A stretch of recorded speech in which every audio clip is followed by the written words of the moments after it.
The moment I found that hidden room inside the vineyard, I knew exactly what I had to do.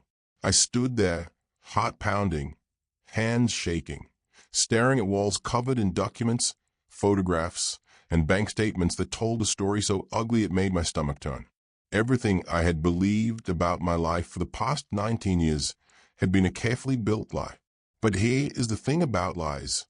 They always leave evidence behind. And the man who thought he had gotten away with all of it had no idea that within the next 72 hours, I was going to build the most perfect, most precise, and most satisfying trap he had ever walked into. He thought Linda's death had buried everything. He was very, very wrong. Hello, everyone. Welcome to our story. Please like, subscribe, and comment where you're watching from. Important note, this is a fictional story with dramatized elements for storytelling purposes. Any similarities to real events are coincidental, but the lessons about trust, betrayal, and self-protection carry deep meaning. Now, let's continue with what happened next. My name is Ray Calloway. I am 58 years old. I was born in a small town in Ohio, the kind of town where everyone knows your name and your business and half your secrets before you even figure them out yourself. I came from nothing fancy. My father worked at a hardware store for 30 years. My mother baked pies for church fundraisers. And I grew up believing that if you worked hard, stayed honest, and loved the people in your corner, life would eventually give you something good in return. For a long time, it did.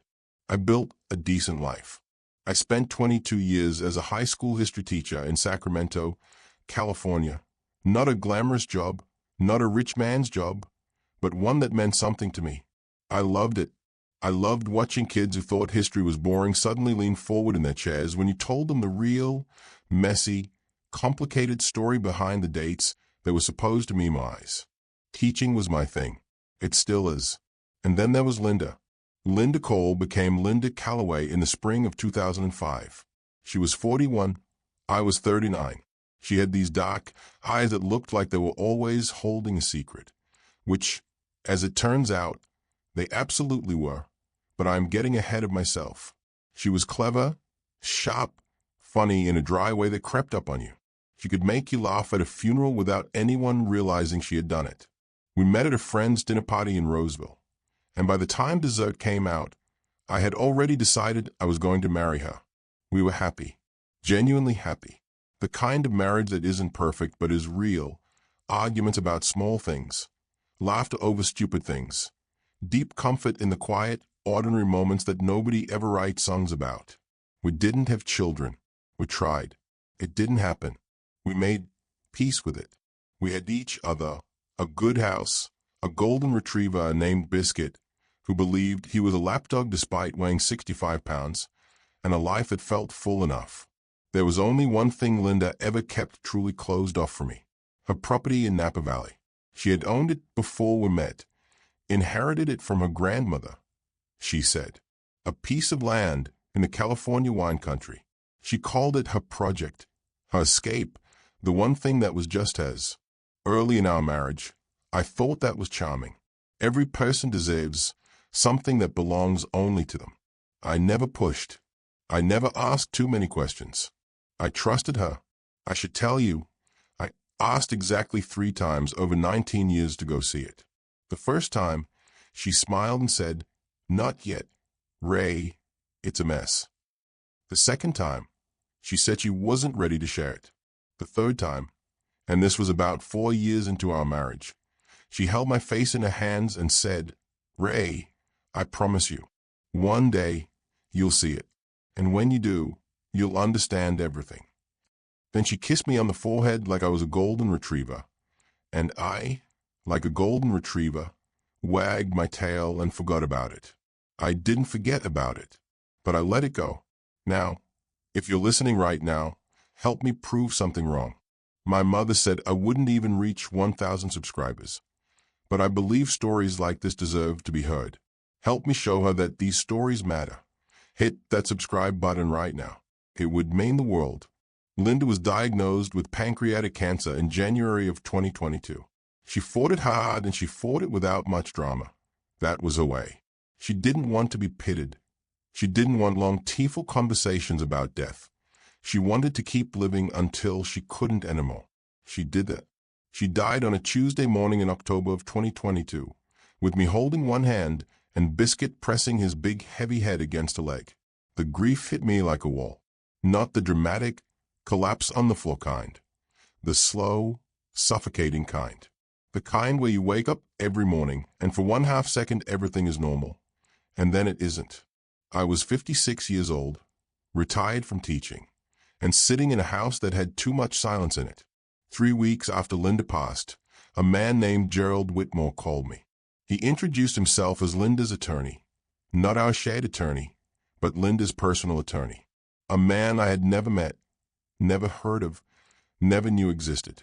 He asked me to come to his office in Sacramento as soon as possible. I assumed it was routine estate stuff. Linda and I had wills, a joint account, a shared life. I drove to that office on a Wednesday afternoon expecting to sign some papers and go home and eat leftover pasta by myself. Gerald Whitmore was a precise, quiet man in his late 60s with silver glasses and the kind of handshake that told you he had done difficult things for people before. He sat me down, offered me coffee, and slid an envelope across the desk.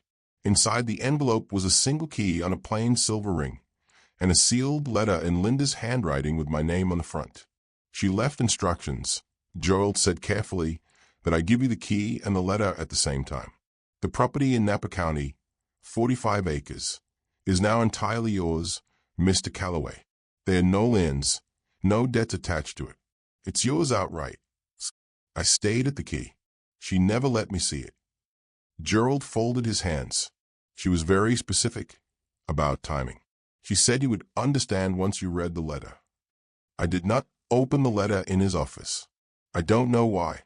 Maybe because I already felt something shifting in the room, some weight coming toward me that I wasn't ready to catch yet. I drove home, sat at the kitchen table, poured myself a glass of bourbon, and opened the letter. I will not read you every word Linda wrote. Some of it is mine alone, but I will tell you the part that changed everything. Ray, she wrote, by the time you read this, I will be gone, and I am sorry for the things I kept from you. I kept them to protect you, and also because I was ashamed, and also because I was afraid of what you would do if you knew the truth. The vineyard is real.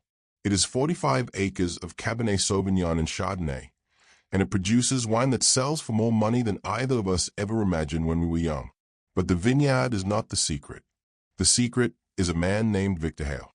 I put the letter down, picked up the bourbon, put that down too. Victor Hale. I knew that name. Linda had a business partner, Victor Hale, who she had mentioned over the years in the passing. Casual where you mention someone who exists in a part of your life that doesn't overlap with everything else. He managed some investments, she said. He was an old friend, she said. I had met him exactly once, at a dinner party in 2009, and I remembered thinking he was the kind of man who smiled too much and said too little. The kind of man who could sell you something without you realizing you'd bought it. I picked up the letter again. Victor has been my business partner on the vineyard for 11 years. What I did not tell you is that 3 years ago, I discovered he had been stealing from it. Not a little. Systematically. He diverted revenue through shell companies, forged distribution contracts, and took money that should have come to us, to you and me, Ray, and funneled it into his own accounts. By my estimate, and by Gerald's forensic accounting, Victor Hale stole approximately $4.2 million from the vineyard over 8 years. I sat in my kitchen for a long time after I read that. $4 million. $4 million. I confronted him, Linda wrote. He threatened me.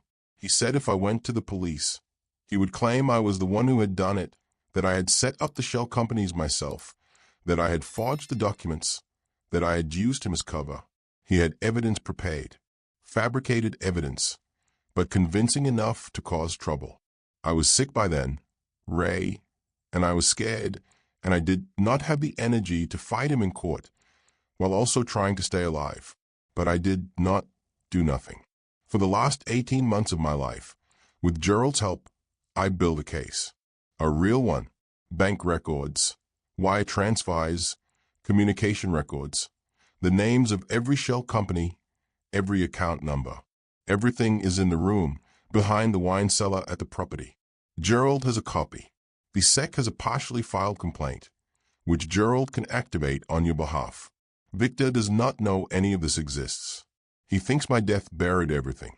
He is wrong. I kept you away from the vineyard because I was afraid Victor would target you if he knew how much you mattered to me. But now I am gone, and the vineyard is yours, and the evidence is yours, and what you do with it is your choice. I trust you, Ray. I always trusted you. Finish this for me. I need to pause here for a second because I want to make sure you stay with me through this next part. It is where everything starts to move. If you haven't already, please subscribe and turn on notifications because this story is about to get very good, and I don't want you to miss what happened when I finally walked through that gate. I did not call Gerald that night. I did not call the police. I did not call anyone. What I did was pour that untouched bourbon down the sink, make a pot of strong coffee, and sit at my kitchen table until 4 in the morning with a legal pad in front of me, writing down every single thing Linda had told me, every detail I could remember about Victor Hale, and every question I needed answered before I made a single move. Because here's the thing about being a history teacher for 22 years. You learn over and over again that the people who act too fast are the ones who lose. The people who wait, who plan, who understand what they're dealing with before they swing, those are the ones history remembers. I was going to be methodical. I was going to be precise. And I was going to make sure that Victor Hale had absolutely nowhere to run. The next morning, I drove to Napa. I want to try and describe this for you, because I think you need to picture it to understand what hit me when I arrived. I had been to Napa wine country before, obviously. You live in Sacramento, you go to Napa, that's just what happens. But I had never driven to this address, never turned down this private road lined with old oak trees, never come around this bend and stopped the car because my mouth had simply fallen open on its own. 45 acres of vineyard stretched out in front of me in the October light. The vines had lost most of their leaves by then. These long, reaching rows of twisted were going back and back and back into the hillside, the kind of view that doesn't look entirely real, like someone painted it. There was a stone wall running the perimeter, hence the word fortress in my head, though really it was just a handsome old property boundary. There was a gate, a real gate, iron, heavy, with a lock that matched the key Gerald had given me. I sat in my car for probably 5 minutes before I got out. When I put the key in that lock and pushed the gate open, I will tell you honestly, I cried. Not loudly, not dramatically. Just the kind of quiet tears you don't plan for. The kind that show up when something is too big and too sad and too beautiful all at once. This was Linda's world. This piece of California hillside had lived inside her for 19 years, while she lived inside mine, and I had never once stood in it. I walked the property for 2 hours before I went looking for the wine cellar. The cellar was built into the hillside, the way good wine cellars are, cool and dark, and smelling of earth and old wood.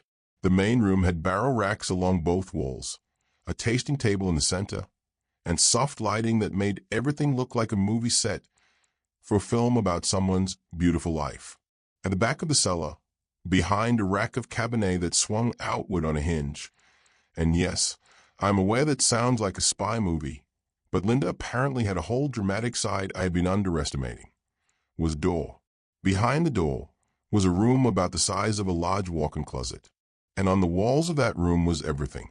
Binders, printed bank statements, annotated wire transfer records, a whiteboard with a timeline Gerald had apparently helped Linda construct, connecting Victor's shell companies through 3 different states, photographs of documents, USB drives labeled by year, a printed copy of the SEC complaint draft, 47 pages, detailed enough to make me breathe through my nose slowly for about 30 seconds. And in the center of the table, a second sealed envelope in Linda's handwriting. For when you're ready, not before. I sat down. I read everything in the binders first. All of it. It took me most of the day and into the early evening, Sitting in that underground room with a box of crackers I found in the cellar kitchen and a bottle of water, reading about the systematic, calculated, multi-year theft that Victor Hale had conducted against my wife while she smiled at his face and trusted him with her grandmother's land. The man had stolen $4.2 million. And then, when she caught him, he had threatened a dying woman. I am a calm person by nature. I do not have a temper the way some men do. But sitting in that room, reading those binders, something cold and very steady settled into my chest. Not rage. Rage is hot and stupid and it makes mistakes. This was something else. This was the feeling of a decision being made at a deep level, below the place where doubt lives. I opened the second envelope. Ray, Linda had written, "If you're reading this, you already know everything. He is what I need you to know about Victor. He is arrogant. He believes he is the smartest person in any room. He believes that because I was sick and because I was a woman and because he underestimated me for 11 years, everything went the way he planned it. He has already taken steps to consolidate control over some of the vineyard's distribution contracts. Gerald can explain. He will try to contact you within the first month after my death to discuss the estate. He will offer to buy your share of the vineyard at a price far below its value. He will be charming. He will seem helpful. Let him think it is working. And then let Gerald do what Gerald was paid to do. I love you, Ray. Go get him." I looked at that last line for a long time. Then I laughed. The first real laugh I had since he died. Linda, even from the other side, she was giving instructions. I called Gerald that evening from the cellar. He's already called me twice. Gerald said, without much preamble, "Victor Hale. He wants to arrange a meeting with you. He's representing himself as a family friend who wants to help you navigate the estate." "Let him think that's going to happen," I said. "That was Linda's instruction exactly," Gerald said, and I heard something in his voice that might have been quiet satisfaction. "I have the SEC contact standing by. I also have a private attorney in San Francisco who specializes in financial fraud cases and who has already reviewed the full file. On your word, Mr. Calloway, we can move very quickly." "Not yet," I said. "I want to meet him first." There was a brief pause. "Linda said you might say that." She knew me well. She did. She also said to tell you, and I'm quoting, "Don't do anything that will land you in jail, Ray. I will not be there to bail you out." I laughed again. Tell her I heard her. Victor Hale called me 4 days later. He was exactly what Linda's letter had prepared me for. Warm, smooth, deeply sympathetic about my loss. He had such fond memories of Linda, he said. Such a remarkable woman, he said. He knew this must be an incredibly difficult time, and he just wanted me to know that he was available for anything I needed. Any questions about the property, the business, anything at all. And then, almost as a footnote, almost as an afterthought, he mentioned that he would love to sit down with me sometime soon to discuss some business matters related to the vineyard, just to make sure everything was in order. No pressure at all. I told him I would love that.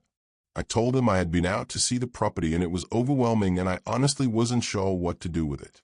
I told him, and this is the part one I'm most proud of, that I had always been more of a teacher than a businessman and that I would really appreciate the guidance of someone who knew what they were doing. I could hear him trying not to smile through the phone. We scheduled a meeting for 2 weeks later at a restaurant in Napa. Neutral ground, he suggested. Somewhere comfortable. In those 2 weeks, I did 3 things. First, I met with Gerald and the fraud attorney, a sharp woman named Diane Torres, who had clearly seen every variety of financial predator that existed and found all of them tedious. She walked me through the SEC filing process and confirmed that the case Linda had built was, in her words, extraordinarily thorough. She said it with the kind of respect that told me she meant it. Second, I met with the vineyard's actual staff, the vineyard manager, a third-generation Napa man named Pete who had worked the property for 16 years and who, it turned out, had suspected for years that money was going somewhere it shouldn't but had never been able to prove anything. He shook my hand and said, "Linda was a good woman, Mr. Calloway. I'm glad you're here." I didn't tell him everything yet, but I told him enough that he understood help was coming. Third, and here is the part of the story where I need you to stay with me, because this is where the twist lies. The one I did not see coming even after reading every single one of those binders. I started researching Victor Hale's current financial situation. What I found stopped me cold. Before I tell you what I found, let me ask you something. If you've been watching this channel for a while, you know that these stories are about real human things. Trust, betrayal, resilience.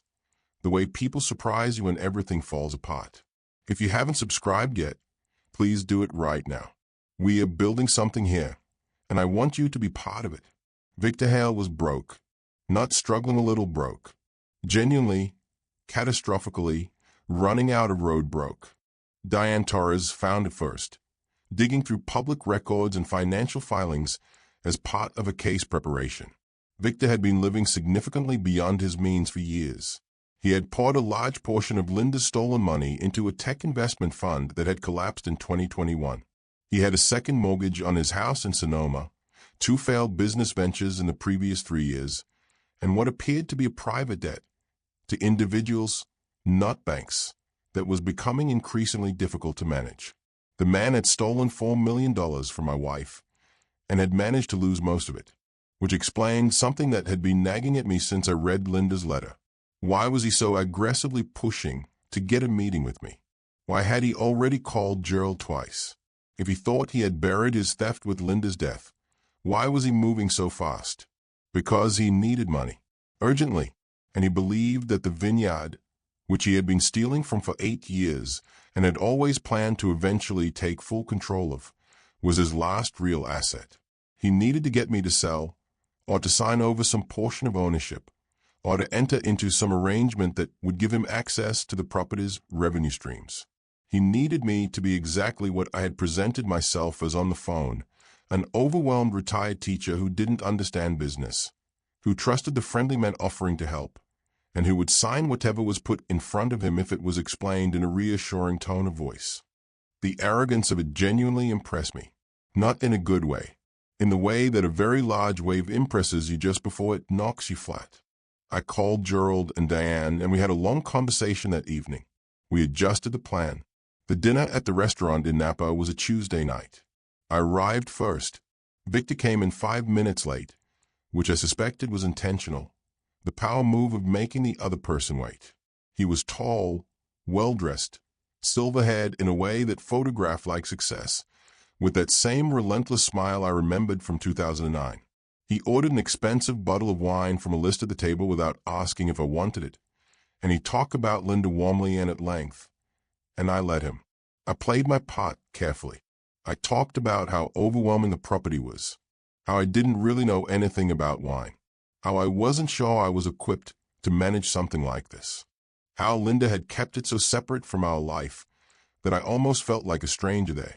Every sentence designed to confirm what he already believed about me. Victor listened with the patient, sympathetic expression of a man who was already spending money he hadn't received yet. Then he laid it out, very smooth, very gentle. He was worried, he said, about the vineyard's business continuity without Linda's involvement. He had relationships with the distribution networks, with the buyers, with the regulatory contacts, all things that were hard to maintain without the right expertise. He would hate to see the property decline in value due to the operational gap Linda's death had created. He proposed a management agreement. He would take over operations for a modest fee, and simultaneously offered to purchase a 49% share of the vineyard at what he described as a very fair price, which I had already confirmed with Diane was approximately $2.8 million below its actual market value. He slid a folder across the table. I looked at it for a moment. I looked at him. "Victor," I said, "before I look at this, I want to show you something." I reached into the bag at my feet and pulled out a single printed document. I put it on the table between us. It was the cover page of the SEC complaint. His name was at the top. The amount, $4.2 million, was on the second line. The smile didn't disappear immediately. That's what I remember most. It took about 3 full seconds before his face understood what his eyes were reading. And those 3 seconds were the most satisfying 3 seconds of my entire life. including the time the Cleveland Browns won a game I had bet on in 1994. That's been filed, I said, keeping my voice conversational. As of this morning, along with a criminal referral to the California AG's office, which Diane Torres, you may know her name, submitted simultaneously. Gerald Whitmore has the full evidentiary package, which my wife spent the last 18 months of her life building. Bank records, wire transfers, shell company documentation, communication records including, I should mention, some text messages that you apparently sent from a number you thought was untraceable. Victor's face had gone the color of old concrete. This is, he started. I'm not finished, I said. I picked up my wine glass because Linda had apparently taught this place how to make an extraordinary Cabernet and I was going to drink it. The vineyard is not for sale. Not any part of it. Pete has already been installed as full operations manager, and a new distribution agreement has been signed with a firm that doesn't have any connection to any of your accounts. The property will be appraised at full market value next week, and I'm told by multiple people in this industry that 45 acres of producing Napa vineyard at that elevation is worth considerably more than you led Linda to believe for 11 years. Ray. His voice had changed. The warmth was completely gone. Something hotter underneath it. You have no idea what you. This is not as simple as you think. The evidence your wife put together, it could be read in multiple ways, and my attorneys. Your attorneys are going to be very busy, I said. I genuinely wish them well. I stood up. I put enough cash on the table for both meals and the bottle of wine he had ordered, because I was raised to pay what I owe, and I am not Victor Hale. One more thing, I said. Linda left a second vineyard parcel in her estate, about 12 acres up the hill, separate deed, that she had transferred out of the business partnership 3 years ago when she realized what you were doing. I just found out about it this week. Pinot Noir. Apparently exceptional. Pete says it's the best block on the property. I picked up my bag. She protected that one, I said. Even when she was dying and scared and alone with what you had done to her. She protected what mattered. She was smarter than you, Victor. She was smarter than you every single day of those 11 years, and she beat you from her deathbed. I just came to deliver the message. I walked out of that restaurant into the cool Napa evening, and the air smelled like damp earth and something sweet that might have been the last of the harvest, and I stood by my car for a minute and looked up at the sky. I got him, Linda, I said out loud, to no one, to the dock, to wherever she was. Biscuit was in the back seat. He put his giant head out the window and licked my face, which was his way of saying he was proud of me and also that he wanted to stop for a burger on the way home. I got him the burger. In the months that followed, things moved the way Linda had planned them to move. The SEC complaint triggered a full federal investigation.